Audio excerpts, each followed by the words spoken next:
on in the room. Come on in the room. The Bucks win it tonight, 115-92. Come on in the room. Doc is our doctor. He writes out all our scriptures. He gives us our medicine in our room. Oh, yeah. We are live at the Cream City Crossovers, the Guru, Trey Crosby III. JT. Chris King. How we feeling out there, man? How we feeling about this one, man? Come on. If you're in the Twitter, if you're at the Twitter, at TCIIESQ, if you're in the chat, say what's up to the chat. Talk to me. Somebody's got to talk to me. Please talk to me about this one. 115-92, the Bucks beat the Indiana Pacers. This series lives on. Everybody thought the Bucks were dead in the water. Everybody thought this thing was over. We ain't done yet. Malik Beasley said we ain't done yet. Where's John Hassel at? Come on in the room. Because the Bucks ain't done. They ain't finished with this thing, man. Let's see if we get Dame back game 6. I'm talking, forget analysis right now. Let's see if we get these boys back. Because they asking Indiana questions right now. What you gonna do? What you gonna do? What are you gonna do? Man, what a night. The Bucks beat the Indiana Pacers, beat the brakes off of them all night long. Front running, sorry team. They are who we thought they were, man. They are who we thought they were. They're not a good basketball team. They're living off luck, and they can't even finish off the series. They're not ready for this. They're not built for this pressure. It's a different type of respect when you're dealing with champions. You're dealing with chumps over there. You're dealing with champs over here. All right, let's get this thing started, man. Woo, I'm feeling good. I'm sorry, I had to get that off my chest. Come on in the room, everybody. 115-92. The Bucks beat the Indiana Pacers. What a night, man. What a night. The crowd was great. I thought everybody was great. I thought Doc Rivers was great tonight. I thought he was excellent. I thought Khris Middleton, excellent. Bobby Portis redeems himself. I'm trying to stay all positive, but I just keep thinking about, oh, my God, Game 3, what if we rebound the basketball in Game 3? That's a win. I keep thinking, what if Bobby Portis doesn't get ejected Game 4? That's a win. And this is a closeout. The Bucks win 4-1. That's what I keep thinking about, but I'm going to try and stay off of that. The Bucks win at 115-92. Let's do it, man. Let's get into this game recap. Let's recap this thing, and it's sponsored by the law office of Dame and Giannis. We need defense where? Off the court. Off the court, but the Bucks had it on and off the court tonight, holding the Indiana Pacers at 92 points.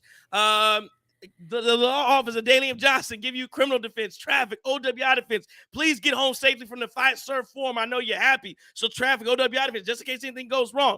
TROs and injunctions. We need a TRO. Tyrese Haliburton needed a TRO from Pat Beverly because he was belt to ass. He was whooping that ass tonight. 608-893-8370. 70. Woo! Woo! Go to DMJ Law, www.dmjlaw.com. My guy, the law officer, Daily M. Johnson. Please contact him for all your criminal defense needs. Here's what happened tonight. Here's the story. Game 1 and this is game 5. Patrick Beverly, and there's a lot of different things you can look at. 13, 12, and 4 for Patrick Beverly. In game 1 and game 5, Patrick Beverly has outplayed Tyrese Haliburton in 2 games this series. Just so happens those are 2 games the Bucks won. 13, 12, and 4 for Patrick Beverly. He was too small, and he was doing everything out there on the floor tonight. He was everywhere. How about your boy Malik Beasley? 18 and 4 tonight for Malik Beasley. He had 3 steals. He's playing defense, 7 for 11, 4 6 from 3. How about that? All Bucks starters in double figures. How about Brook Lopez, 12 points, 3 boards? I thought after that first initial flurry in the first quarter from Brook Lopez, where Indiana was hitting, I think they started like 7 of 11 from 3, and I think they finished like making only 4 more in the rest of the game, and 2 of those were in garbage time by Obi Toppin. Shout out to Obi Toppin to have over 4.5 points tonight. Good job, Obi. They were in garbage time, but I'll take them. But after that flurry, I thought Brook Lopez was much better connected on the perimeter. And again, guys, I hate doing this is what Adrian Griffin was trying to tell you. You can't play drop, man. Like this, like you can play few and far between. You in the modern day NBA, you cannot center your entire defense around playing drop coverage, especially when the dropper is a non-athletic big. it just doesn't work. They're going to shell you from three all the time. So Doc Rivers, credit to him making an adjustment, credit to Brook Lopez for not sulking, not crying, and playing his ass out there in the perimeter and fighting through screens, fighting to get out there on the perimeter and contest shots. Great job. How about Bobby Portis getting back into action? 29 and 10 tonight. He played well. It's great. I didn't hear too many, just a bunch of Bobby chants either. But 29 and 10, I'm just saying, maybe we ain't got to do that for him to calm down and play basketball. 29 and 10 for Bobby. How about Khris Middleton? Put his jersey in the rafters right now. 29, 12, and 5. Put him in the rafters. I don't care what happens the rest of his career. Put him in the rafters. He's earned it. 29, 12, and 5 in 40 minutes for Khris Middleton. Another from AJ Green. 7 minutes from Andre Jackson. Hard minutes. How about 31 minutes from Pat Conte? Had a block tonight. 2 steals, 4 assists, 4 boards, 9 points. Had to place a point guard, 31 minutes from him. And how about 20 minutes from Mr. Mohawk? 4 points and 6 boards from Danilo Gallinari. How about all of that? Look at Indiana. I don't know what the hell they were doing over there. Tyrese Haliburton, 16, 4, and 6. Trash. Nembhard with 12, 3, and 5. Nothing. Miles Turner, 13 and 5. He was 6 and 9, 1 and 4 from 3. Big difference from the going 7 for 9 from 3. Pascal Siakam, after the first 2 games, he's gotten absolutely Bobby Portis has dominated Pascal Siakam. He dominated Pascal Siakam tonight. 12 points, 4 rebounds. Pascal Siakam, and again, credit to Doc Rivers because he has not allowed Pascal Siakam to do anything outside of the last 2 games, scoring-wise. Nesmith with 7 points. Obi Toppin, 12, 6, and 4. Shepard has 7, and then Rick Carlisle tried to get cute putting Jackson in, and it didn't work at all. I think he tried to do it for some energy purposes, but it didn't really work. That's the story. But again, let's just get into it. I thought the Bucks just play hard, man. It's about energy. It's about back against the wall, hair on fire. Like, we have to win. This is your season on the line, and the Bucks gave maximum effort tonight to go out and to extend this series and bring it back to Indy, not knowing whether, and that's the thing, because you could easily let go of the rope, not knowing whether or not Damian Lillard's coming back, not knowing whether or not Giannis is coming back. Because why not give up the rope? Why fly back to Indiana? Why fly back to Indianapolis? Why do it? We don't even know if these guys are coming back. Why do it? Because we want to extend the series, because we are the champs, because this is what we do, and there's an opportunity. The Bucks were in that game last game. Bobby Portis wasn't there, Dame wasn't there, Giannis. The Bucks were in that game. We talked about it. And they were in this game, and they won this game. They found a way, and they just absolutely blew the doors off the Indiana Pacers. So, again, that was fun. Thought the crowd was great. The crowd got a kick them out chant with Obi Toppin. I thought that was fun. And, again, I just real quick before we, I'll let you guys kind of give me your thoughts here. I thought Doc Rivers in that third quarter, talked about this before we started the show, the third quarter was a great quarter for the Bucks. One of the reasons Doc Rivers made adjustments all over the court tonight. This was his the best coach game he's had as a Milwaukee Bucks coach. At halftime, and it was funny as we talked about, is he going to twiddle his thumbs at half? No, he came out. The Bucks had a lead. So you may think, okay, Bucks have a lead. Everything's going right for it. I think the Bucks were like 5, 6 points at half, whatever it was. Everything's going right. Let's keep doing what we're doing. No, the Bucks come out, and the first thing they do is confuse the Pacers for the first 3-4 minutes because the Bucks put Brook Lopez on Nesmith, and they had Khris Middleton on Miles Turner. Indiana couldn't get the ball inside. Indiana didn't know what to do. So you got 4 minutes or 3 to 4 minutes of the second half in your favor solely because they had no idea what was hitting them out of the halftime. Like, what the hell's going on? We'll know them. That's why teams go zone. So that's why Eric Spoelstra, that was some Eric Spoelstra kind of like mind Jedi stuff that Doc Rivers put out there. Because it was like, we're going to confuse you. We're going to change up the matchups. And it worked for 3-4 minutes. I thought Indiana did try to get inside, which was the right thing to do. But again, at the end of the day, the Bucks were able to prevent the Indiana Pacers from hitting threes after threes and being shelled from the 3-point line. It finishes with Milwaukee hitting 11 threes out of 29 for 38%, and Indiana going 12 for 38, 31%. And then the other big stat was the Bucks. They gang rebounded tonight. 36 boards for Indiana, 44 for Milwaukee. It was a great night, fellas. And again, we got to recreate this again. The Cream City crossover lives on. The Bucks season lives on. Let's do it, man. Let's go ahead and get it. The crowd was chanting Bucks and 7 at the end of this thing. I'll say this before we go. I'll say this. If this thing gets back to Milwaukee, I guarantee the Bucks are going to win the series. That's all I know. That's what I saw, JT. What you see? Man, I saw a whole lot of good tonight. I saw everything you saw and a little bit. Man, let's talk about that first half. Khris Middleton, man, 17 points. Patrick Beverly, that second quarter, one of the beautiful second quarter, 12 points in that second quarter. Khris Middleton finished with 17 at the half, and you saw it. And actually in that second quarter, you kind of saw the momentum build a little bit. It was like, hey, wait a minute, I think we really might pull this thing out. The Pacers, I mean, they couldn't get off the mat. The Pacers 17 points in the second quarter. Then they show up and they followed up with a strong 19 points in the third. Just absolutely stunk. This team, Pascal Siakam right now isn't a whole lot like just a guy. Literally, he's looking like just a guy who had a moment, right? Not a movement, but a moment. And he had a moment in 2 games. And at this point, nobody worried about Pascal. I love to see that fight in the second quarter, though, with Patrick Beverly, right? Especially after Obi Toppin did his little goofy, I don't know what the hell that was.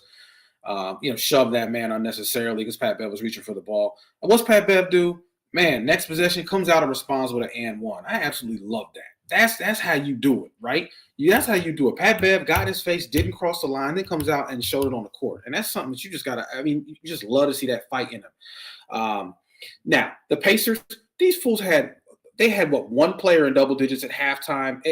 You could just tell something was off. They didn't look like they had the juice. But, man, tonight I got to give credit to because we gave him a kick in the ass the other night. That was Bobby Portis. Tonight, though, Bobby Portis, this is how you respond. 18 points in that second half, going absolutely and you just love to see it. Very, very efficient. Very efficient performance of Bobby Portis. He finished at 14 for 24. I'll take that. 1 for 3 from 3, 10 rebounds, 29 points. But you know who I got to give props to? I got to give props to the guy who I started out this season giving props to, and tonight he's going to make me do it again. Let's talk about my guy, Malik Beasley.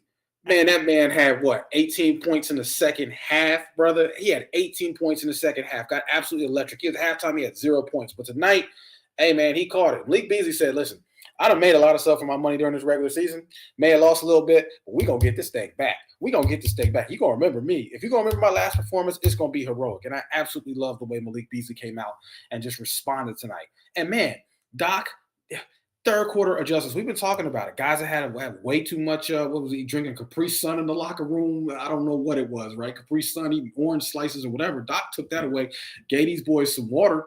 If anything, gave these boys some water, maybe some electrolytes, and they come out with the strongest third quarter, 34 points that we've seen in a while from this Bucks team. I mean, I can't say enough about how everybody did their part tonight, right? Even Pat Connaughton, he had a grand total of 9 points in 32 minutes. But you know what? He was efficient with his shooting. He made plays where he could. He was 4 for 6. I'll take it, right? I'll take it. I don't need you to put up crazy stats. But what I need you to do is just do your part. Do your part. Play your part. And, man, that's the theme of tonight, right? The reinforcements came out, the cavalry. The cavalry's hopefully on its way here, but the reinforcements held down the fort tonight. And this might be momentum change, especially I am optimistic that we can get Dame back with the report that came out where they said that Dame looked good in warmups. But again, it's Achilles. You don't want to play with it, right? So you got to make sure that he's right there. Because if that thing, if it's not right, you risk him tearing that, and now you're setting the franchise. You're setting him back at least a couple years if that's the case. So I don't know if Giannis is going to step on the court. They said he was on the court today, but it's just not a lot of time to inspire a lot of confidence for the next game, for Game 6. But man, tonight feels good. And fellas, I don't know what the hell is going to happen, but what I do like is the fact that it ain't over yet. Yeah, it ain't over. And look, I got 3 words for you guys. Let me push myself back real quick. Belt to ass, baby. Let's go. Hey, and I got the. Yeah. Look, he got the leather. What you got? Yeah. But look though. Got that thing from Pakistan? I understand it is a 3-2 series, so I'm gonna pull out the belt that you're in a rush and you gotta untuck your shirt so nobody can see it, but you need your pants tightened. I'm gonna pull that belt out, and then if we get Dame and Giannis back, you know what I'm doing? I'm Louis V. So just keep that in mind. Listen, man. When Trey and I were in college, showing your belt buckle was a thing. Hey. Boys had a little belt buckle. They had that thing, right? That's what we're doing for Game 6 and 7. It was a thing. Look, for Game 6 and 7, we'll do that. But for now, it's just the leather belt, untucked shirt, just something light. Look, I thought it was great tonight. I think everybody had it. I know we have the collective effort thing in the rundown, and we'll get to that. But even the guy in the stands on the hot mic, that man was letting him have it. Like, hey, Pfizer was electric tonight. I loved that. I loved the play from Malik Beasley. Those 2 threes back to back.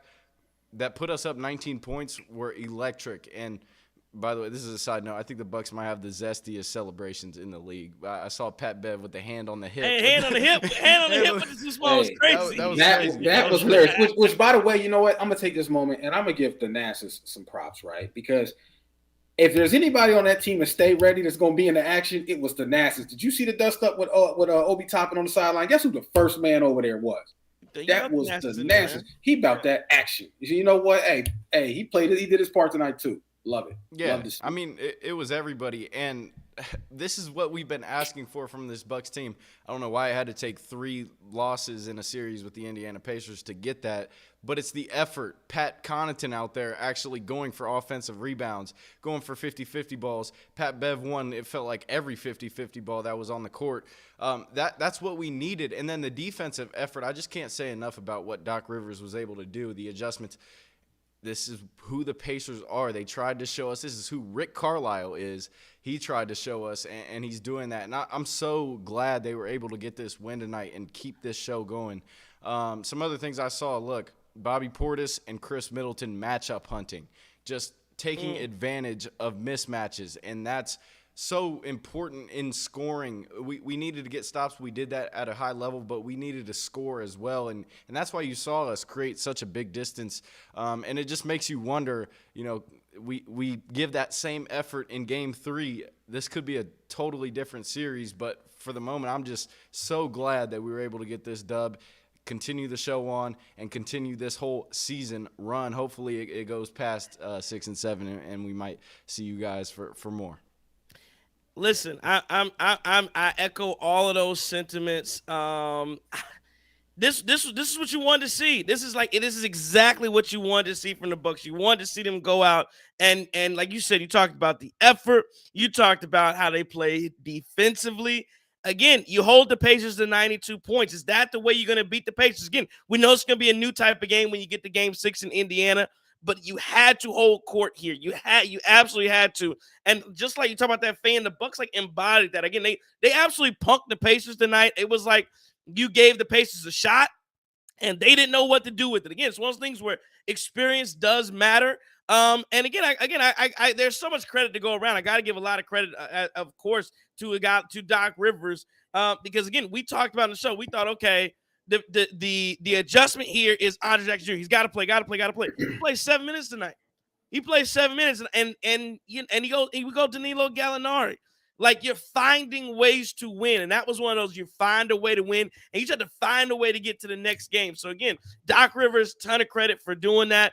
Let's talk about for a second about it's crazy when we get to the game balls. It's gonna be crazy to see. You could go a lot of different directions because again, we talk about the collective effort. Everybody was involved in this win. You saw so many good performances. I don't even know. Like I said, I don't know where I want to start. I could talk about Bobby Portis, who again he made good shots. He took nice shots. He was getting 14 for 24. He took the most shots on the team. It does seem like, and so the team. It's so funny to watch this team because you're really seeing something. And, you know, it's funny because, like, should the Pacers win the series? Absolutely. Like, I'm just on paper when Giannis and Dame aren't there. Like, are they a better team than the Bucks? Yes. Like, there's no question about that. They have more talent. They're a little deeper. But, like, it's hard if you're the Pacers, too, because you're scouting a team that you have no film to look at from the regular season on, like legit film to look at on a team that doesn't have Giannis and Damian Lillard. So you almost like it's almost at a point where you don't know what you're looking for. You don't know what to expect. You don't know what this team is going to do. And it's a night. So it almost like Khris Middleton is clearly the catalyst. He kind of sets the tone with everything. But then it's like Bobby Portis is going to take the most shots because when he gets the ball, I mean, sometimes we talk about it. It's a gift and a curse. Sometimes when he's shooting, and that's the thing. I see people in the comments talking about Bobby Portis. Yeah, it's when he's shooting at a 60% clip. I mean, it's great, but he takes 24 shots. He's post up, turnaround, baseline look. He's giving you all of that. You don't know what to look. You get Malik Beasley. Who knows whether you should leave him open or whether you should play him tough.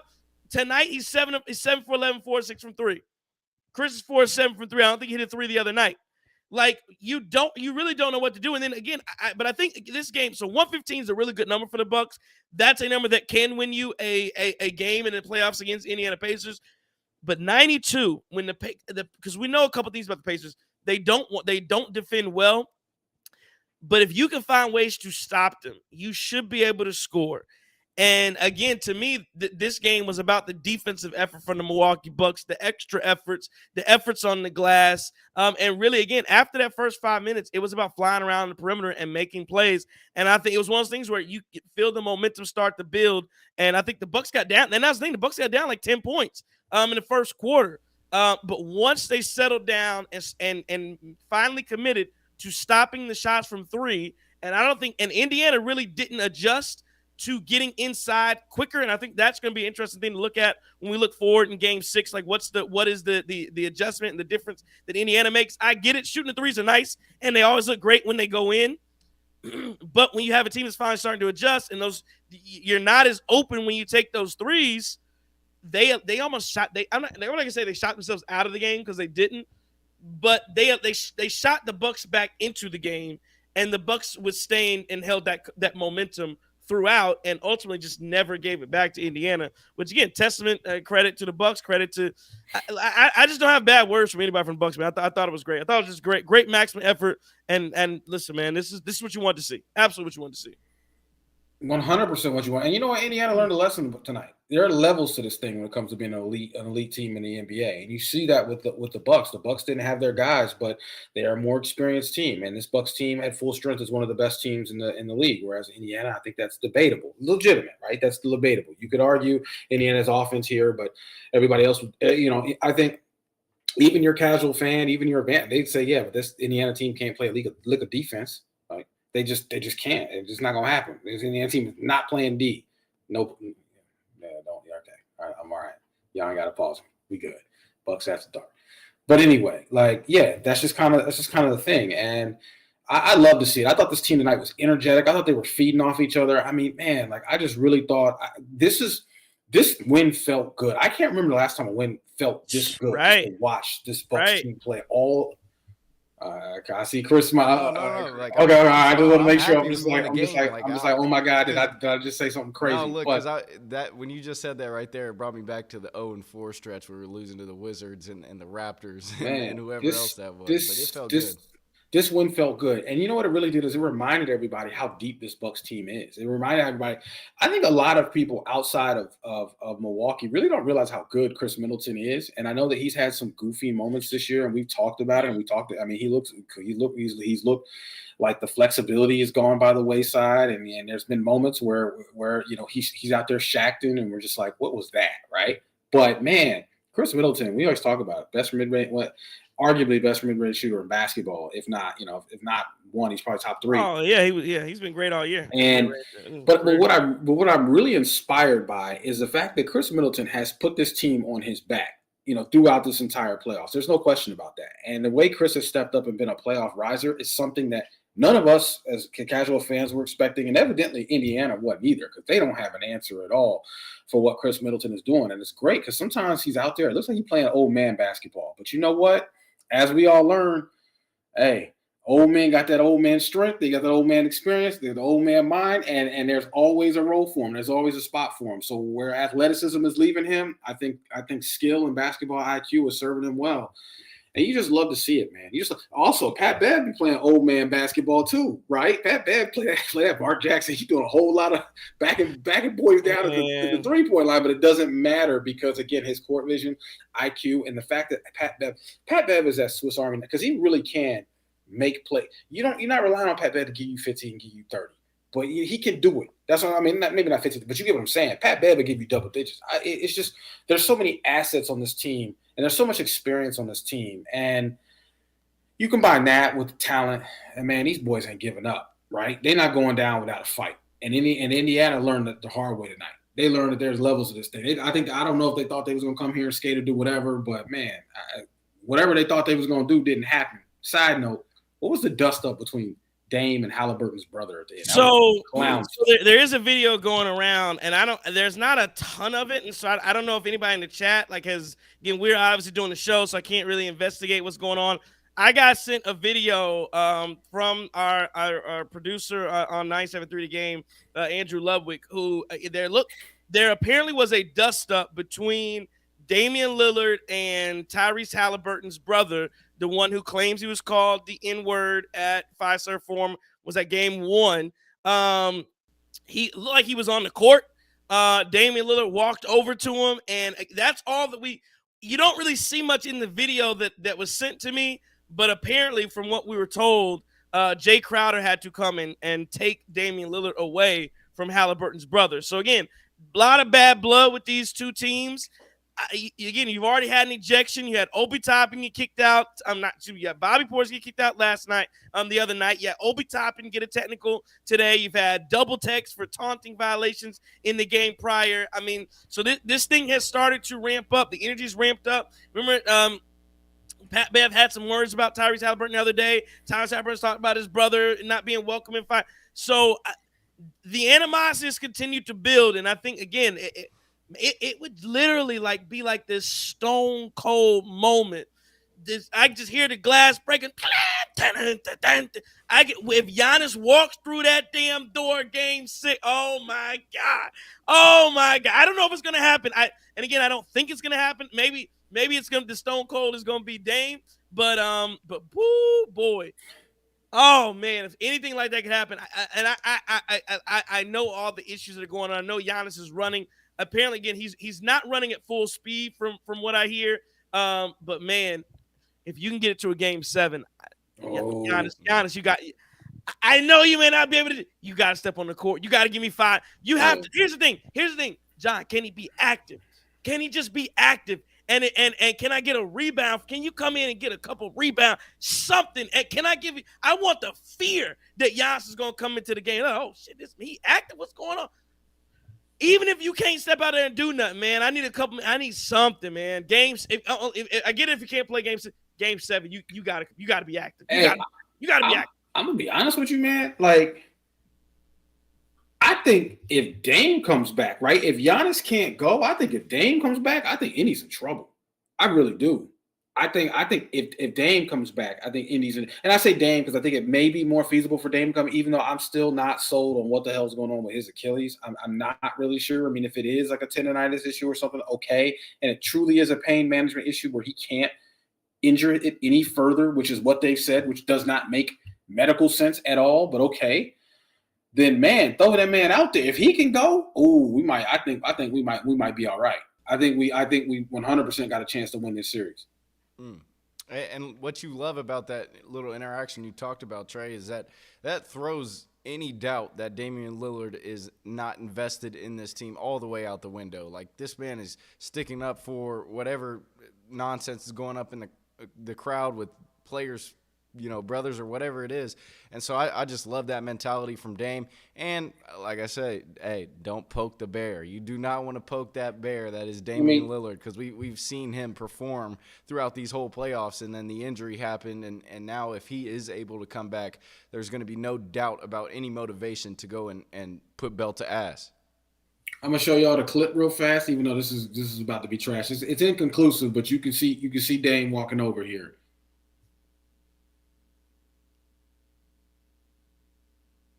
No, he got it. I mean, you probably can't see a whole lot because it's a little bit too bright. But you got it. Yeah, you got it. Yeah. So you see Dame walking over. So whatever that confrontation is, we'll get the details on that. Hey, but one time for the collective effort. Also, shout out to the Bucks security, the locker room security, for allowing Tyrese Haliburton to bring in all those gunshots from 3. Because, hey, bro, I heard the bricks from 3, and they were loud. Those things were loud. Very loud. And then, like I said, man, you remember also a guy that was loud and has been talking. Remember Malik Beasley? What'd he say? He said, boy, it's not going to be pretty for him. We're going to see him play. It's not going to be pretty for him. And he showed up tonight. He was writing checks that he was expecting Giannis and Dame to have to cash. But Malik Beasley showed up to the bank tonight and signed his name on that check. So, again, that's good to see. And, again, can this be a carryover? It was funny because at the half, I tweeted, I said, we need to somebody's got to step up. I'm looking at AJ Green. I'm looking at Malik Beasley. And that's what we talked about. We talked about Malik Beasley. Like, is he going to be a 16-game player? No, probably not. But can he win you a game? And I'm not even saying Beasley won the game, but can he give you a couple good? He absolutely can, man. I saw Bryn Forbes outscore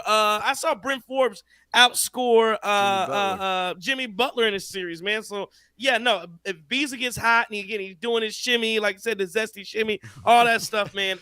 It was real fun to see. And again, I think this team was connected both offensively and defensively, and they played for one another. And again, Doc Rivers getting the most out of the guys that were on the floor.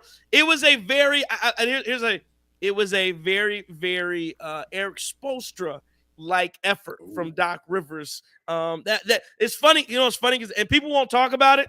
And I know we've talked junk about Doc before, but if Spoelstra was the coach of the Bucks, people would be talking about what a hell of a job Spoelstra. He's the best coach in the NBA. That's Heat culture right there. They won one game against the Boston. That's Heat culture right there. Look at all the Heat culture. What the Bucks culture right here? How about one for the Bucks culture? We just don't have to write it on the on the court all day long. How about that, man? I'm just proud of the guys, man. I don't know. I'm just proud of the effort tonight, 100%. And this thing's going back to Indiana. We'll see what happens, and it's going to be a hell of a crowd out in Indiana because I think they fully expected themselves to. They fully. Let's be honest. The Indiana Pacers thought they were going to win tonight. They should. But they 100% thought like it more than just thinking. Like, of course, everybody goes to the game thinking they're going to win. They came into the game confident, kind of cocky. That they're going to lay down and roll over. And again, that's championship fortitude, man. Like it's a different level in the playoffs. I'm watching what happened in Philly and New York. That was a crazy way New York lost. Like you can't take anything for granted in the playoffs. Every single moment is important. And again, Indiana, like you said, JT, they find out the hard way. They just find out the hard way. They found out right. Which, by the way, I'll take that Tyrese in Philly over Tyrese in Indiana anyway. Any day. I'm just saying. I think Tyrese is a much better basketball player than your boy from where he from? Oshkosh? Yeah. Okay. And he looks like it. So this was Doc Rivers tonight on the potential returns of Giannis and Dame. He said, quote, "I don't know how to answer that. I think they are very, very, very close." So again, he said it a few times now, but this was the latest tonight from Eric Name. I think they are very, very, very close. 3 varies. What does that mean? I don't know. Wait a minute. So Doc, did Doc just give this update right now? That was Doc tonight. That was Doc after the game. Do you believe him? No, because Doc. Because Doc be I don't even go to the training room. I don't know. Like, that's the problem. Is I'm not hanging on to Doc's every word because I don't believe that man. One, because I'm not sure he ever really knows. I don't know. He just strikes me as a guy who's like he's plugged in and he knows a little bit, but maybe he don't. I don't know. Or he just does the act, right? He just does that act where it's just like it's utter confusion. It'll be they're very, very close. I'm not sure yet, and it's just like here we go, Doc. I'm not going to do this with you over the next 3 days. I can't. Okay, but let me introduce this, though. Regardless of either of those two are back, do you feel like as a Bucks fan or if you're in the organization, if you're Doc Rivers, do you feel like there is a new formula to attacking the Indiana Pacers now because of what the adjustments were tonight? I think you've got to be feeling good about that. That's a great question. Yeah, there's definitely a new formula. And, again, it's part of – I said it as soon as the show started. This is what Agent Griffin was talking about again, and the new formula is you cannot play drop with Brook Lopez all game long. You just can't. He has to put in the work to be on the perimeter. And I saw a lot of that, especially in the second half.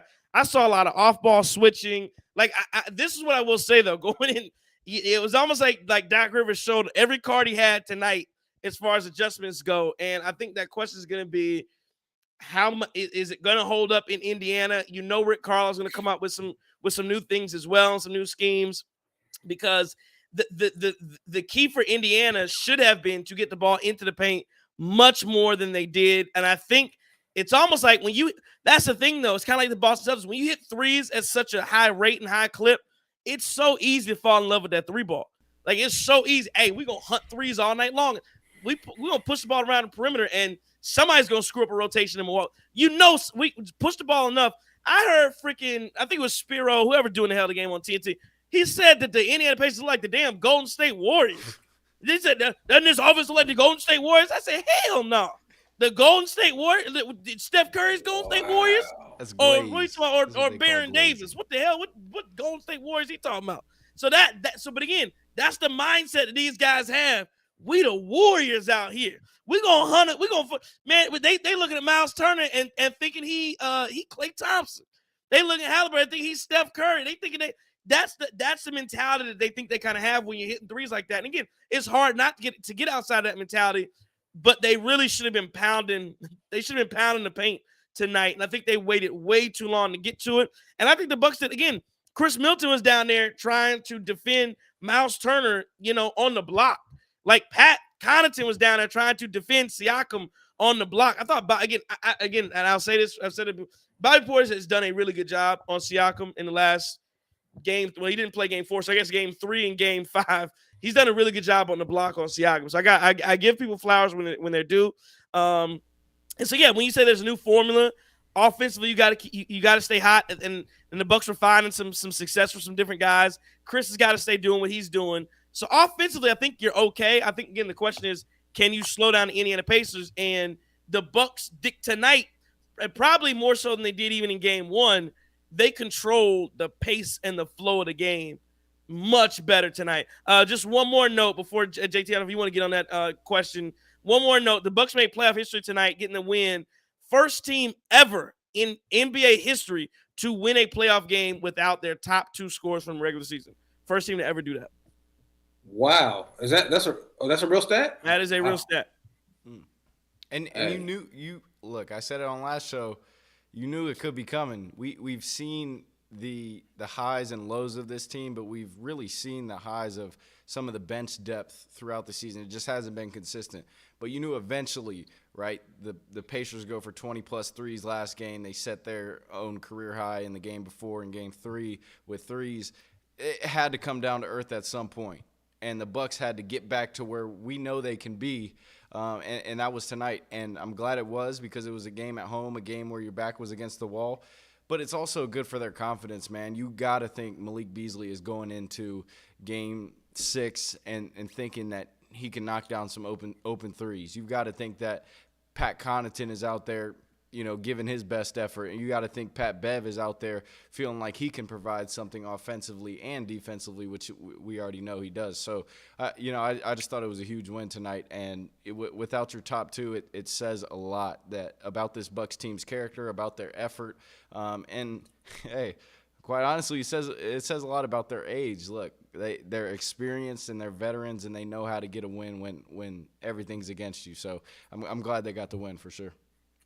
And you know what's beautiful about tonight's win? Because you talk about that age and that experience. They even said it during the broadcast. They were like, yeah, this team is probably too old and too slow to keep up in a foot race. And to, said that, I think it was like second quarter, like, yeah, they're too old, too slow to keep up in a foot race or a game and turn it to a track meet. So you know what they did? They didn't let it turn into that. They were like, nah, y'all gonna play our game, right? Y'all not gonna get this thing going on us, right? And literally, right? It's like when you go to the YMCA and you play that squad, and I'm talking about the squad with the white crew socks, like they are right, and they out there, and you might be some headbands in there. Everybody got their shirts tucked in. You know what I'm talking about when they got their 5, and you like, man, these dudes, right? Nope, they gonna be cooking you all day long with some stuff that you typically don't see, and that's exactly what you got out there. So, man, I'm very proud of the way this team fought. Yeah, and real quick on that though too. We wanted them to slow the Pacers down, but then when you saw the Bucks creep up to a lead, you had Malik Beasley in transition trying to bang on somebody, which we haven't seen that in transition from Malik Beasley all season when he's losing the ball out of bounds, missing layups. But they sped up when they needed to. They got out in transition, ran the break, moved the ball really well, and I think that's why they were able to create so much separation. Speaking of Bees, man, that in transition, he absolutely was like, it's one of those things where you don't have Giannis with you anymore, and so it's like you don't have to really look for Giannis, maybe. And so it's like, hey, I'm going to the cup. It is what it is. Want to shout out to, so we believe we found the fan online at Greek Freak 498 says it was him and his brother by the mics. I know people in the comments are asking who that guy was, and apparently he has stated that he is going to be behind the bench game 6. He'll be behind the Pacers bench with 8 other guys. Don't know if that's true, but that is what he's claiming, is that he will be going to game 6 sitting behind the Pacers bench, the guy that was heckling Tyrese Haliburton and company all night. Let's go to the let's go to the chat, sponsored by Autograph, where real fans get unreal rewards, bringing in the best content for your team into one place. It's the first app that can recognize and reward fans, turning their passion into access and experience. Get all your sports content in one place. You can read articles, listen to top podcasts. You can listen to us. We're on the Autograph app. Go to the Autograph app. Chris King is going to put the link in the chat. So you should like everything in the chat first off, and then you should right now go to your phone, download the Autograph app, go to that link, put in the referral code Cream City Crossover. How many spaces, JT? No spaces. You can find everything you need to find. Again, they're doing giveaways, prizes, and lots of different things. You can find all of your one-stop shop for Milwaukee Bucks. It's the Autograph app with the referral code Cream City Crossover. They're sponsoring our chat tonight. Nathan Hops says Bucks in 7. Basketball Reach says come on in the room. Q Money Adventure says Trey, you still want to trade Bobby, depending on how you act. Again, listen, King of Kings says Bobby's still a dog. Listen, here's the thing on Bobby. We talked about it. It's good when he's good. The question is, can I trust Bobby Portis is going to show up on Thursday night? That's the question. Can you show up on Thursday night? Did he redeem himself a little bit? Yes, but the way I look at it, damn it, if he had done this the other night, we up 3-1, right? Like or 3-2 or whatever it is. Like that's the way I look at this thing. So again, it was a missed opportunity in game 4, but again, I appreciate Bobby for his efforts in game 5 and what he did. Jonathan Curatolo says energy in 5-7 was high tonight. Bianca Collins says, I think Dame and Giannis are back game 6. Don't know about that. James Henderson says we should be up 3-2. Heroin enjoyers. Heroin enjoyers says Ric Flair. Woo! Super Diacani says, as the great Thanos once said, you should have went for the head. Yeah, he did say that. A lot of good stuff. Nari, the Bulls fan, let's go. The Bulls fan says, let's go Bucks. This is an amazing win. Jay Wan says, y'all, I'm going to party. Just left the game. Go Bucks, fear the deer. Damn it. Giannis and Dame are back Thursday. Love the show. I'm headed to a party on a Tuesday. Club going up on a Tuesday. Yes, love sir. the show. Wan, man. He's loyal guy. I had to pop in and say what's up to us before he went Love out. it. I love it. Love it. And he out there in Water Street, loving life right now. Ant Block says, how loud was the crowd in 5-7 after Tyrese called the Cream City out? What did you guys think about the crowd? Like I know the Heckler was really cool. He's been a moment. People are talking about that. I thought the crowd was really good. Again, the Bucks fans had one of the unique chants. I don't think I've heard that in the playoffs this year with the kick him out thing on Obi Toppin. Like I thought that was dope. I thought it was appropriate. Seeing what happened with Bobby Portis. So I thought the crowd. I thought they were really good tonight. I thought they were really good. I would agree. That energy, I heard that. I heard that in the second quarter. I was like, oh, this is great. It's like a college vibe, right? Where people just go ahead and pick up on something and they got everybody into that. Yeah, from what I heard, I had to watch half the game, subtitles and no sound. But yeah, no, it was a great. I thought from what I heard, the crowd looked energized, the crowd's fired up. And so I'm always slow to talk about home court advantage in basketball, but man, I don't know. You get the Deer District, you get the Bucks crowd in it. Hey, you might have something there. Yeah, and you know what? The crowd tonight, they didn't lose it either. I mean, it didn't matter how much we were up. What was the highest we got up? 24, 27, whatever it was. They did not lose it. And they kept it going. You saw in the Indiana game, I think it was game 3, when Dame was out there knocking down logo threes and step back in people's faces, and they were losing it. They lost some of that energy. It didn't matter how much we were up. When we were down 31-21 in the first quarter, they were still energy high. And so, I was very glad that Pfizer brought it and shut up Tyrese Haliburton a little bit because, I don't know how you do that to your home state, but it's definitely not his home city like Justin from NC says. So it's good. Hey, you see that comment? Somebody in the chat said so actually a couple things in the chat. Let me see here. Hater of the Year candidate. I don't know if he's talking about you, Trey. And then Super Daikinki. Super Daikinki. All right. Hater of the Year candidate. And then after that, he follows up with I love him. Now, I don't know if he's talking about Bobby. I don't know if he's talking about you, Trey. But, I mean, I don't know if it's a he or she. But other thing, though, man, somebody just said, I just seen the Heckler got a warning from the NBA security. So the person sitting behind the bench got a warning from NBA security, which, damn, it stinks, man. We certainly got to look forward to that for as long as we can. But, hey, they did their part tonight. Yeah, I thought the fans definitely did their part. And then John Hass was in here talking crazy, talking about some take down the Giannis mural in Milwaukee. I don't know what the hell is John, did you not learn? Yeah, did you not learn from the Beasley stuff, man? Like, you talking about Beasley all year long. Beasley on here balling. Come on, man. Green Ranger says, great win, Bucks Nation. Let's go. Let's talk about it before we'll do the Twitter. We'll see what happens. We'll talk about the time on Twitter in a second here. But the question is on the table here, Bucks in 7. And again, appreciate everybody for staying with us and hanging out. It's 1 a.m. on the East Coast. It's midnight in Wisconsin right now. If you're Central Time Zone, the NBA put us on late, so this is a Bucks After Dark edition. And the Bucks again, they made it, so we're excited, man. Again, we know a lot of people are going to watch this on the replay, so again, we'll have a lot of fun with that. Forte says TC ESQ got so much energy, we're losing it, man. Let's keep the energy high, man. Let's keep doing this here. Again, we want to appreciate everybody for joining us. Get the likes up. Where the likes at? All the likes, everything. Come on, man. And again, follow us, subscribe. We appreciate it. Greatly appreciate it. As well. Leaving, baby. We're not leaving. We ain't going nowhere. What buddy say? And what's that movie? Wall Street. With Wall Street, I'm not leaving. Hey, buddy, where is that when Buddy was pounding his chest after that when Jordan Belfort came back and hit the? How'd that go with a little? You talking about that was what's his name? No, that was and then Buddy came back. No.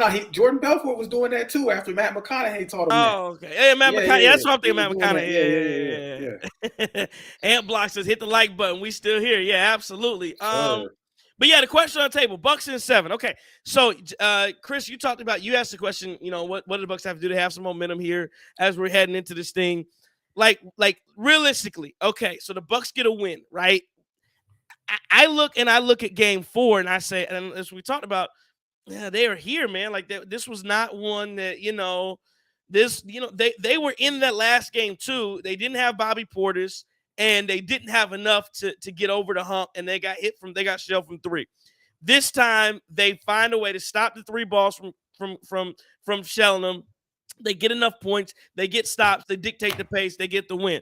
Okay, it's 3-2. There's a little life that is in the building, little life within the team. Hey, can we get this? Realistically, can you win another one without Dame or Giannis? Do you need at least Dame to come back for Game 6 to give yourself a shot? Do the Bucks have a shot at all, even if Dame comes back, if Dame's not 100%? Like what are your thoughts, not only heading into Game 6, but also, last thing, maybe we don't even have to talk about Game 7, because again, when I think about it from a Bucks perspective, what do we say? Bucks 60 last night, and then Crimson crossover the other night. This is back to every game is a Game 7. Like you're just trying to get to the next game. So what do the Bucks have to do? Do they have enough? Will they be able to? And not just will they, but like what is it going to take to get them back at this exact moment? Was this just the last hurrah because the Bucks are home and we just not going out like this? We ain't going on no chumps? Or do they have a legit chance at making this thing a reality? The Bucks, I don't believe in their history have ever come back from down 3-1. I think they said it a couple times on the broadcast tonight. So in my opinion, I don't think that you can't rely on performance. Look, if you get something like this is probably once the playoffs where a team's going to show up, especially with both guys out. I mean, we got contributions tonight that you typically just do not see. Having said that, though, I mean, like you talked about the adjustments with Doc and what he did at halftime, and some of that stuff you can replicate in the game plan. You certainly think that'll help you the next game around, but I don't know if we're going to rip off 2 in a row without Dame and Giannis. I feel like we need one of those guys back, and I certainly don't feel confident that we're going to rip off 2 in a row, even though we did have a chance to win the last game. Bobby gets kicked out. Team still competed well, but didn't work out. And then we did have a chance to win the game on Friday too. So we were right there in it. Man, I just think that, Yeah, I think we need Giannis or Dame if we're going to win this series. Just one, not both, just one. Yeah, I mean, for me, I think you need one because you have to assume being at home, being at Gamebridge in Indianapolis, they might have another gear to them. Just from what I've watched all my life throughout NBA playoffs, you see in games like that, they might come out with a even heavier punch than they did tonight to go up 10 versus this Milwaukee Bucks team. So I think what you can do is weather that with Damian Lillard or Giannis, and that's a good problem to have if one of them can come back, and if you're even looking at two of them coming back, but you've got to stick to what works, man, and you've got to stick with that same energy that you brought tonight. I think that's the biggest thing above all is just bring that same energy, bring that do-or-die mentality for 2 more games. That's all we need, 2 more games, and then guess what? The next series starts at 0-0, and you may have 2 real superstars healthy in that series. So, you just got to bring that energy you brought tonight. You got to play do or die like Pat Bev did tonight, like Pat Connaughton did tonight, like Malik Beasley did tonight. And I thought Ajax played well, by the way, tonight. I think he's got to continue to get minutes.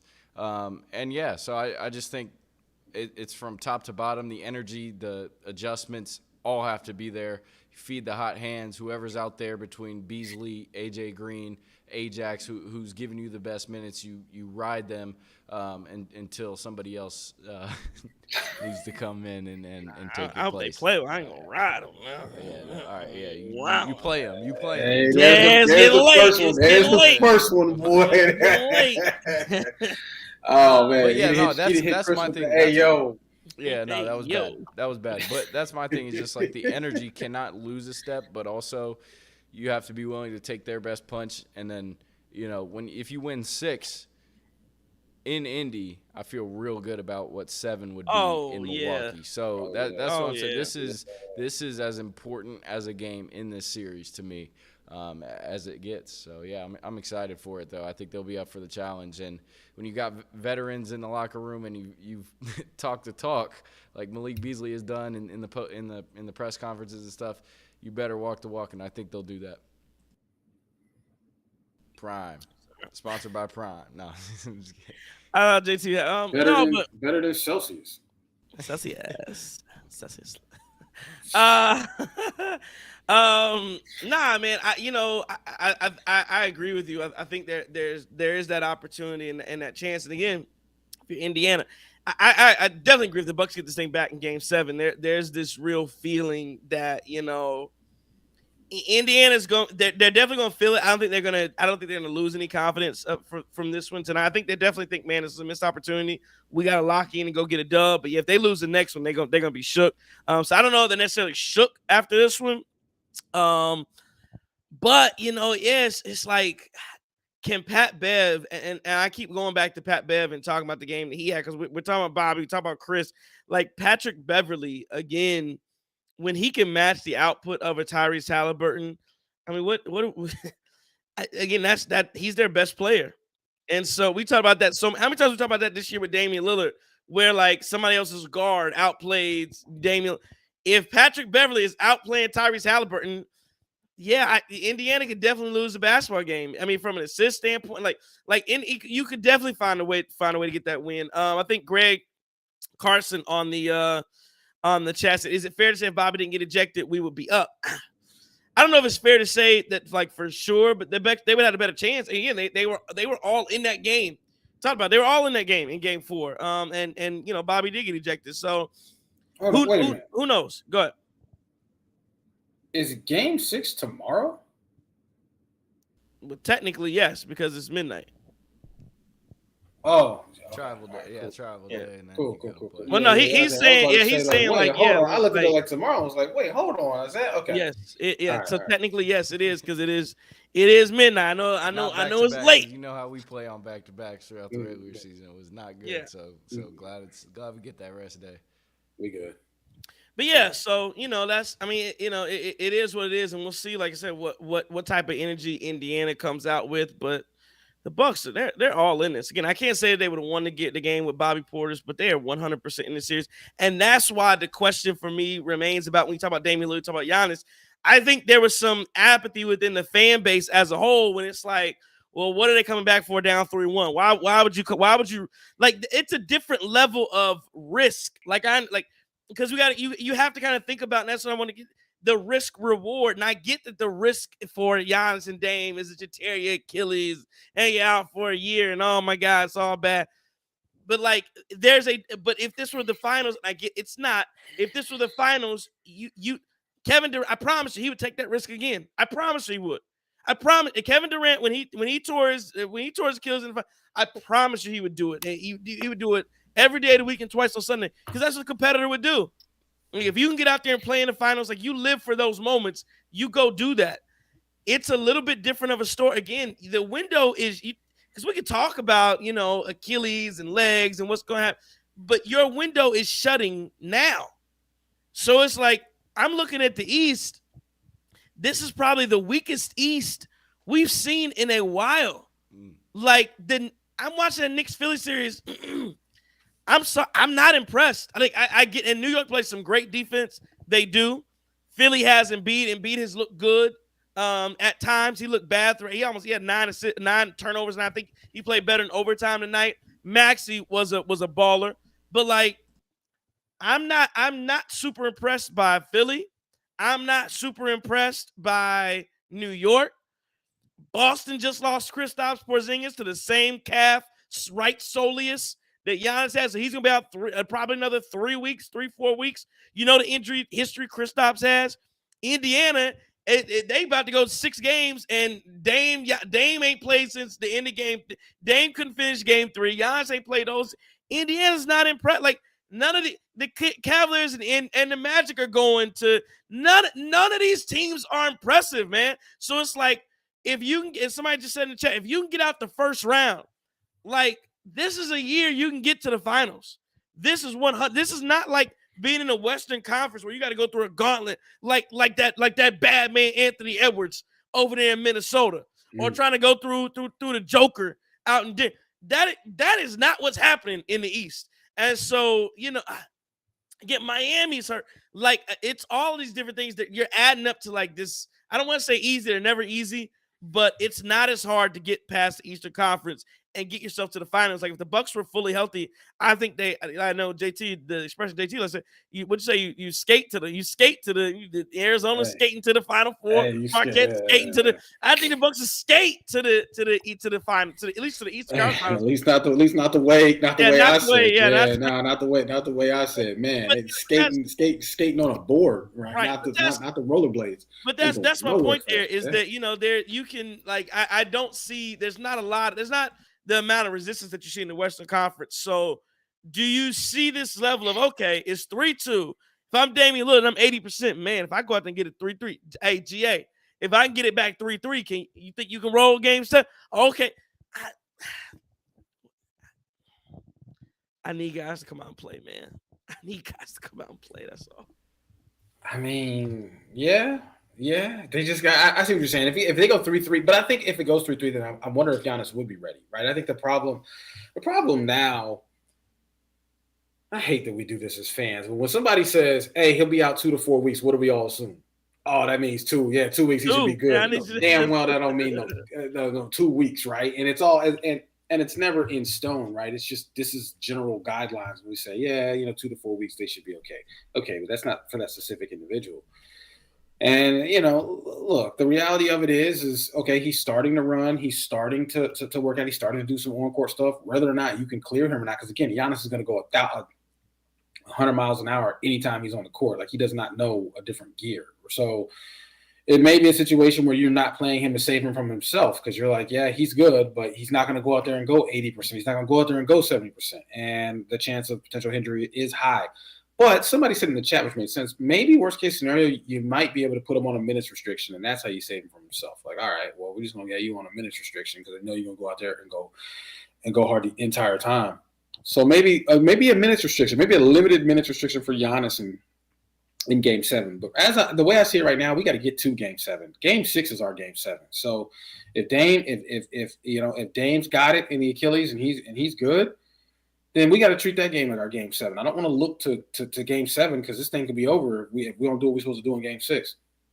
And I've seen what Dame can do in the playoffs now, and I'm just absolutely salivating over what this could be, what this year could be. I'm not gonna get too far ahead of myself or ahead of the Bucks' success that could potentially be in reach.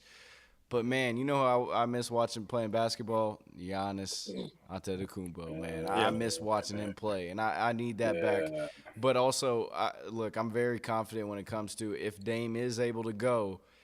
I'm very confident in his ability now as a Bucks fan to take over a game and just crush the hearts of the Pacers. So I would love it if I just need one of them, man. I just need one of them because you think that, you got a 20 – you got a 20.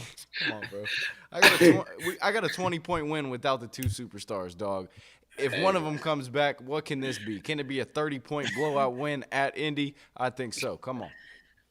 Q Money says strike two. Little salivating, little riding. I get you, brother. Hey, man, I ain't knocking nobody's riding, salivating, need one, don't need two. Whoa. But it is hilarious, right? On a quick side note, it's just funny how we like sayings and comments that sports commentators make, and they say it, they talk about it, and it's like, yo, it's all questionable, but we just accepted that. Oh, they're just talking about sports here for years. Yeah, that's what happens when you play with balls, right? Hey, yo. Hey, we gotta mute. Hey, Khris, we gonna mute your mic for 45 seconds. Hey, I'm producing. I can mute my own. I got it. This is from @J Weinbach NBA, and again, I think he's kind of talking about some of the same reports, but I just want to the way I just think that he worded it differently. J Weinbach NBA. Said TNT's reporting that both Dame Lillard and Giannis have a chance to return in Game 6 in Indiana. I don't know if that means anything, different than what we've been saying here, but he just worded it a different way. Maybe somebody didn't see after the game, but that was what he was reporting. Yeah, Ant Block says strike three, you're out, send them home. Lars Fladmark says, let Giannis and Dame rest up as long as they need in case they need to get to the second round and make sure they come back fresh next year. Again, there's no guarantee there is a second round. That's the only thing. There's no guarantee there is a second round. I understand all of it, but there's no guarantee. And I think, again, if they can go, we can try maybe see if they can go. Let's see what happens with it. Let's go to the Twitter as well. Twitter sponsored as well by Autograph. Go to the Autograph app. And use our referral code Cream City Crossover. How many spaces? No spaces. No, okay. No spaces. At Heavenly Bucks says, hype me up, Trey. At CJ Buxton6 says, give Pat Bev a lifetime contract. Another one says, at Giannis Free Throw Watcher says, bring Pat Bev back next year. Just can't quit, Bobby. At Jules ESQ says Indy made the mistake of letting the Bucks get back in the series. Bucks hit Giannis and Dame back Game 6 and 7. This championship run is about to be epic. At Deep Pappy P says glory, glory, hallelujah. At Light Sarah says the leaders and vets played smart today. Keys to winning the series would be to slow down the pace by being deliberate on offense and opportunistic in transition only. Thank you, Bobby, Mid, Pat Bev, and Bees for leading the charge. Keep winning until Giannis and/or Dame comes back. I love these comments, man. Let's see, this is at Yeen125 says 5-star Forum should have played I'm Staying Alive should have played that after the game. Don't know about that. At that Wisconsin kid says Bucks better get ready for the toughest game of the year by far. Hopefully Dame or Giannis can play. Let's do a couple more here. At Run Pass Punt says keep this heart and keep this effort on D. Bucks in 7. At Kayla Ann says apart from the basketball part of the game, the guy sitting behind the announcers was giving the Pacers that business. Mm-hmm. At GA_hoop says, in Khris Middleton, we trust. Giannis or Dame, one of them can come back in Game 6. We can get that win. Let's effing go. And then what last one? Arnold Tumway says, do you realize limiting Jay Crowder minutes saved us big time? So that was those were the comments from Twitter. So a lot of good stuff, as always. Very positive. Mustaf Hassan says belt to ass. And that's the Bucks provided tonight. They did that. Pat Bev led the charge. Khris led the charge. Bees led the charge. Bobby led the charge. So let's get to our game balls tonight, and let's see where you guys going for a game ball. A lot of people 608 UW says Pat Bev was plus 36. So Bobby was a plus 30, Khris was a plus 13, Bees a plus 4, Brooke a plus 6, and Beverly a plus 36. Pat Connaughton in 31 minutes was a plus 21, and Danilo Gallinari was a plus 15. Where are you guys going with the game ball? Khris, I'm gonna let you go first because I bet we're gonna go. I'm just have a weird feeling that we're gonna do the 3 different people. I don't think so because I think I'm going to take JT's boy. I'm going to go Malik Beasley, man. I think the two Malik John Michael. Put some respect on his name tonight, brother. Malik John Michael Beasley. Yeah. Okay, Larson's Malik Beasley, no, the 2 threes he hit to increase the lead from 13 to 19. We were at that point where, yes, we jumped out to that 12-point lead, 10-point lead, whatever it was, outside of halftime. But those ones just felt like daggers regardless. Like allowing us to get that kind of separation versus a Pacers team that can score at a high level. I thought those were great. I thought an underrated part of Beasley's game tonight was just the rebounding. I think he did a good job of getting out on those loose balls, and I think he was a kind of a catalyst of the gang rebounding you talked about where, somebody might have they're tipping it out of their hands and then he might go and grab the loose ball and he gets the rebound or whatever it might be. It was great. It was great. I love the minutes you saw from Beasley, especially because he hadn't been a guy who had been playing well throughout the first, 4 games. They had benched him a couple of games. Hey, I think he logged like 4 minutes in one game. And so for him to bounce back in a big way was huge. After, he did give us some good minutes. We lost the game, but he had 20 the other night, and then coming back and going 18 and a half, he was on a heater. And we talked about how he's a volume scorer and he can get hot at any time. Well, he did that tonight, and it was great. He created the separation we needed to get the win. I'm going to go Malik Beasley. See, I was going to give it to Bobby Portis because he turned around and responded like that the other night, right? We were very disappointed in him the other night, and he comes back and says, "You know what? I got y'all, my bad, but you know what? I'm gonna show y'all. The best way to say I'm sorry is with change behavior and making that situation right." And he 100% did that tonight. But I'm gonna get his thing to Patrick Beverly. Because, man, I love the way Patrick Beverly played, especially in that first half. He was a menace. He was everywhere. He was making a lot of making a lot of plays there. Definitely had that stood up to Obi Toppin, who probably has, probably taller than him by 7-8 inches, and was not going to take it. Fired it. I said taller than him by 7-8. I'm just counting. Hey, TC, come on. Hey, we gotta pause you for that. Like what? Yeah, I was talking about it. Right, the interest that he had on him. Bro, look at where your mind went when I said that, though. Like, hey, yo, it's a whole lot of zest, sir. All right. Anyway, but yeah, now I lost what else I was gonna say. But yeah, man, you was at 7-8 inches. That's what you. Yeah. All right, Patrick Beverly. Here we go. We got Khris salivating and Ryan. You got me talking about measurement here. Why you gotta keep going with it? Okay. I mean, man, you put the little hash mark on the wall, measuring your height when you were young, man. When you were a kid, you don't do that. You had a little mark on the wall. This is how tall you were.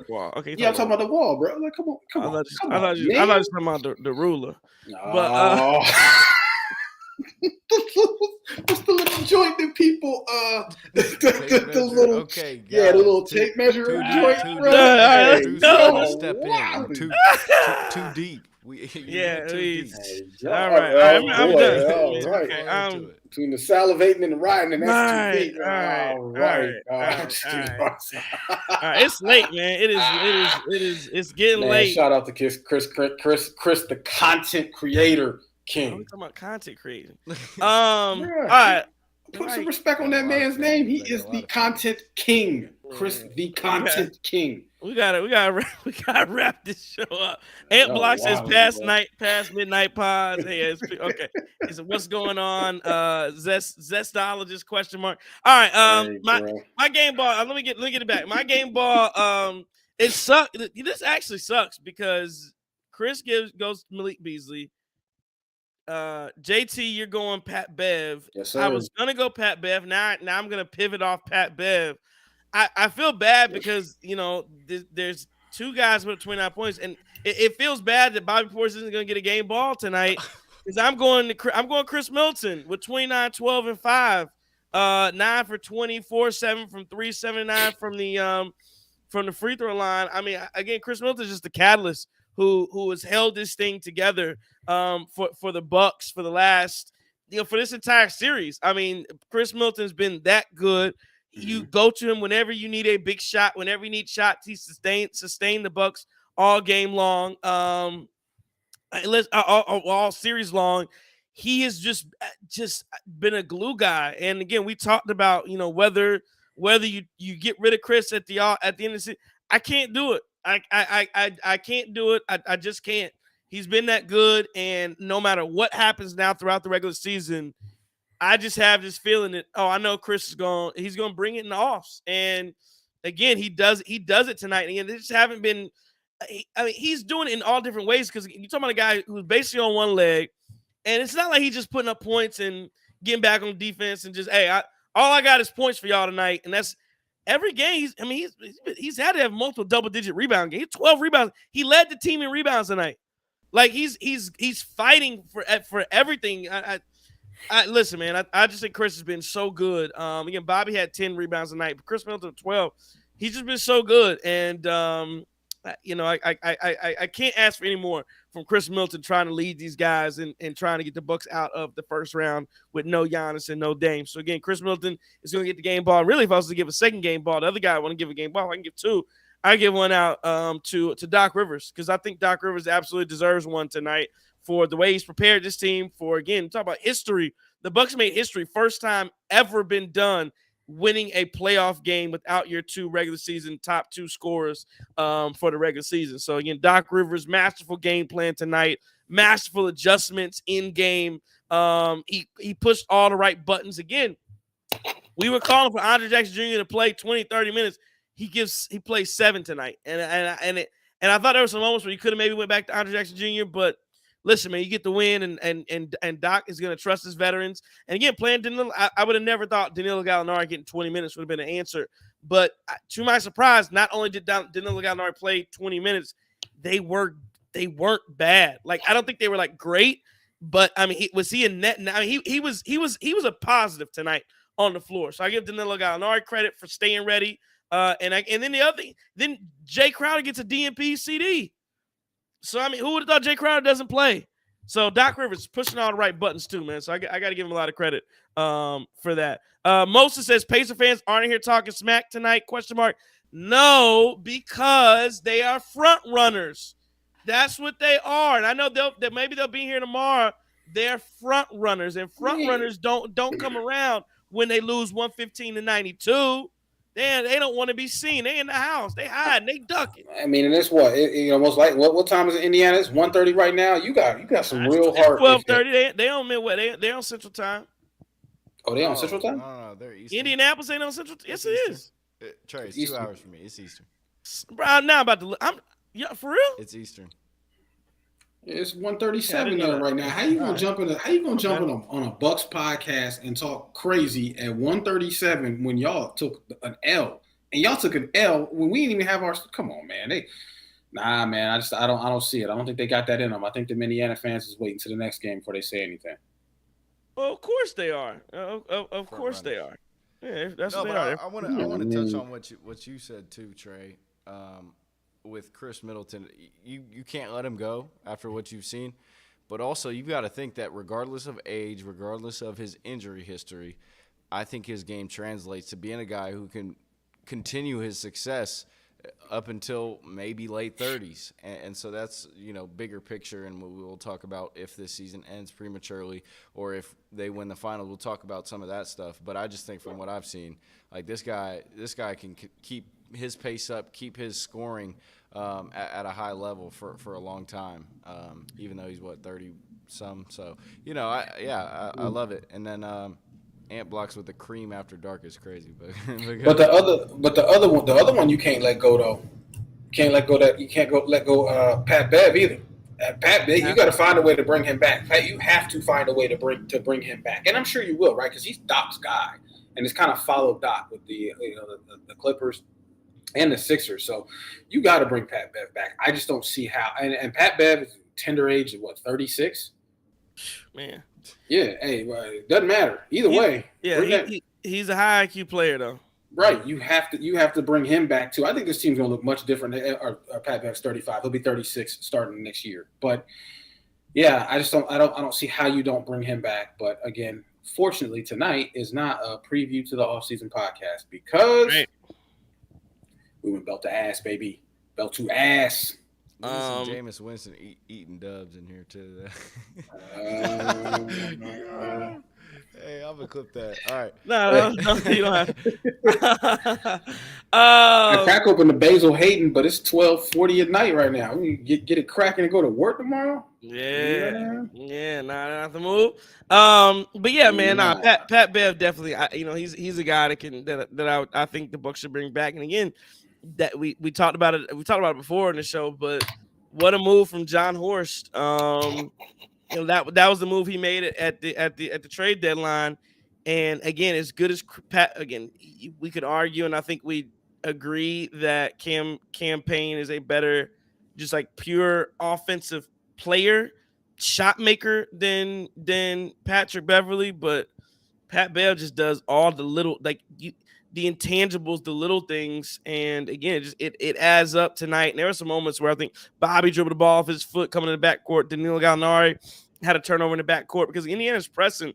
They're doing a lot of pressing up top, and that's why you got to give Pat Connaughton some credit too, because the Bucs need ball handlers, on the floor, and he was very apparent that no, Pat Bev had to get back into the game because to break a press, because the Bucs are having some issues with that. So again, Patrick Beverly just doing all of the little things that right and playing that point guard position right. And yeah, I think you're right. Ant Block says Pat Bev over Cam Payne.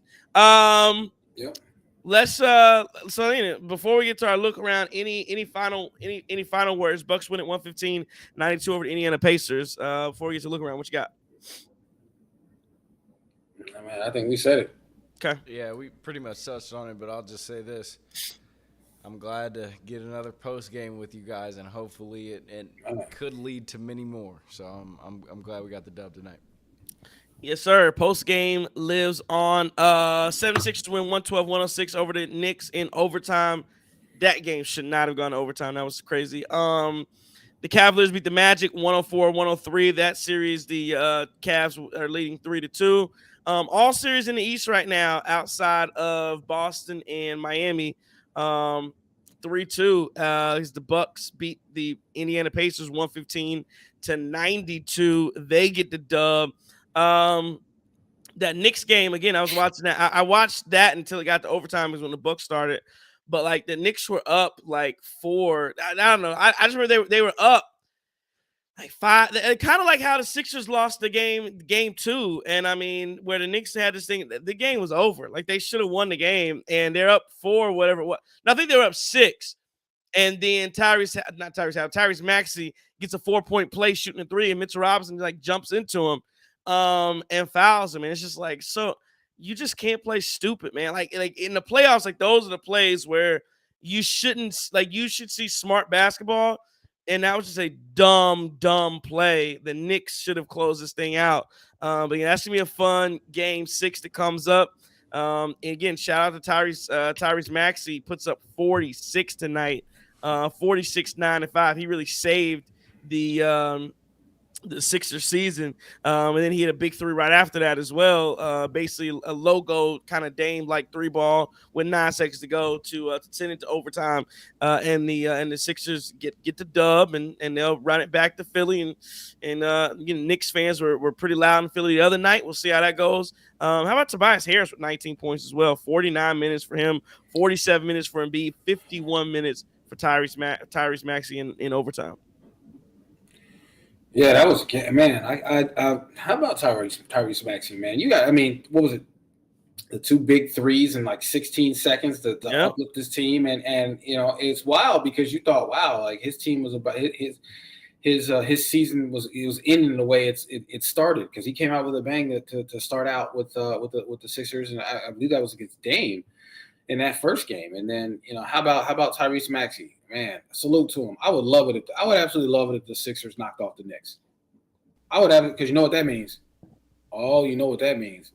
Sixers knock off the Knicks. Oh man, I think that just helps us skate a little. Actually, yeah, we play Philly. If Philly knocked off the Knicks, we would play Philly. Oh yeah. Oh, we definitely skate. Yeah, Bucks play the winner of Knicks Sixers. But again, Bucks or pay whoever wins. Can't look forward to that, because again, we can only look forward to one game. So can't get 2 wins in a series if you don't get one. It's just kind of the way this thing works. Can't get 2 more if we don't get one.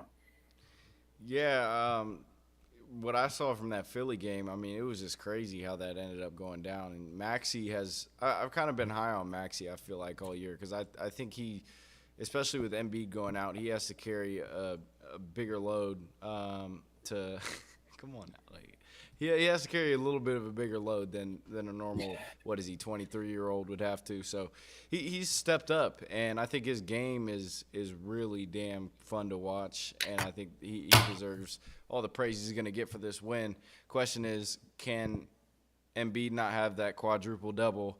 Can Tobias Harris put up 19 points consistently? Can he give you all those minutes? I don't know if that happens. 2 games, the Knicks will have an opportunity to close it out in 7 as well, even if they do lose in Philly. I don't know. So we'll see. I mean, man, they live to see another day just like us, and that's all I know.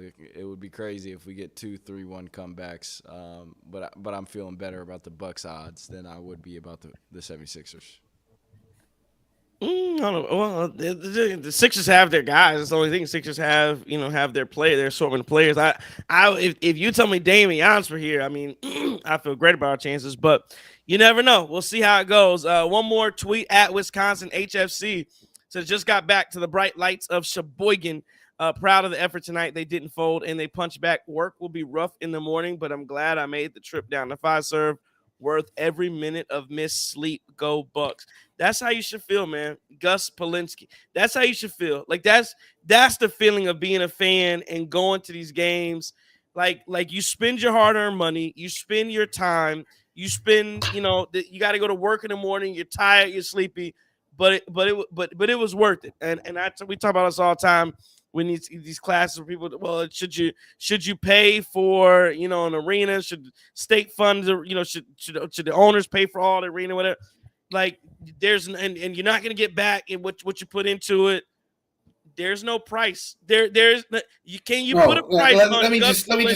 Let me stop this right now. The answer is yes. The owners with billions of dollars should also kick in some of their own money to pay for some of these arenas. There's no reason why you have owners with 9 and some 10-figure net worths, and they sitting here giving 10% of their own money while the taxpayers fit the bulk of the bill. Hell no, that ain't right. Look, listen, we can give them something, but they got to bring something here, and it better be more than 10%. Come on, now that's another discussion. We can have this conversation on another day. That's another discussion. But send the Bucks to St. Louis, and Gus is sitting at home and he's not having a good time going to the 5-serve Forum and enjoying himself and missing work. That's all I'm saying. But you know what though? Let me tell you something. What's the price on that tweet right there, JT? You know what though, Trey? How much did the taxpayers kick in for that arena? Do you know? I'm not sure much. I know there was I'm not sure. I think it was half and half. Thank you. Right. I mean, I think it was close to that. I think it was close. It was close to that. Or, I mean, worst case scenario, it may have been 75-25. But thank you. Right. And billionaires better come up off something, because you're not about to stick us with the entire thing and then threaten to leave. That's not how this thing gonna work here. And the people in Milwaukee weren't going for that because they worked it out. Sounds like a bunch of old head talk to me. I'm just saying. Like, listen, man. Like, no, I mean, let's move on. Well, I mean, this is a real issue where you get these cheap ass owners with billions of dollars sitting here talking about, we need X amount in repairs. Okay, so how much you kicking in? oh, you ain't kicking. Oh, tax pick because I bring y'all joy. You bring them. You don't have these owners don't bring the people no damn joy. Well, half of them don't, but the Bucks are bringing 90%. Joy.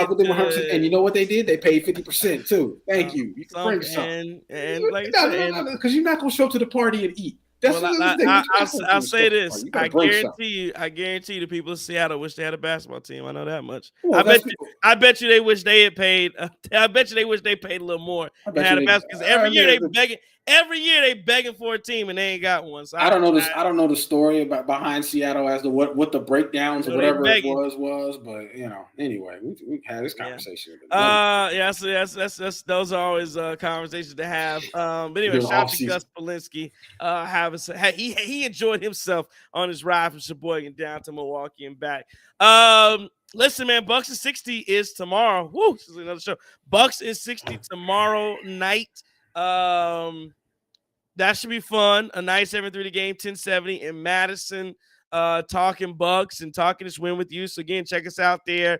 Worldwide iHeartRadio, of course, and then Thursday night, this thing kicks off again. Well, I guess Bucks 60 technically is today, but then Thursday night, this thing kicks off again. We'll see if the Bucks can extend it one more time and get it back to 5-star form.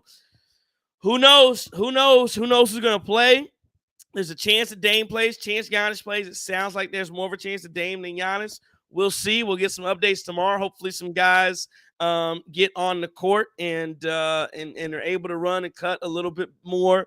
And we'll see what happens. Again, we'd love to go in there with our full assortment of stars, but I don't know, man. I have a good feeling. I didn't know what was gonna happen tonight, but the Bucks is in the series, and it's a fun night. Appreciate and shout out to all of you for staying up late with us. It's almost 2 a.m. on the East Coast. It's almost 1 a.m.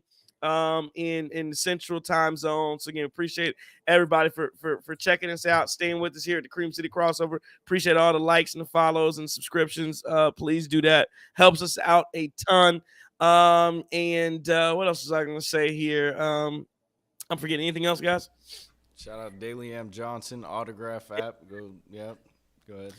Yeah, shout out to sponsors. Dame and Johnson. We need criminal defense off the court. 608-893-8370. 70. Located at 411 West Main Street, Suite 110, Madison, Wisconsin. And then, shout out to the Autograph app. Catch us there at the Autograph app. One-stop shop for everything.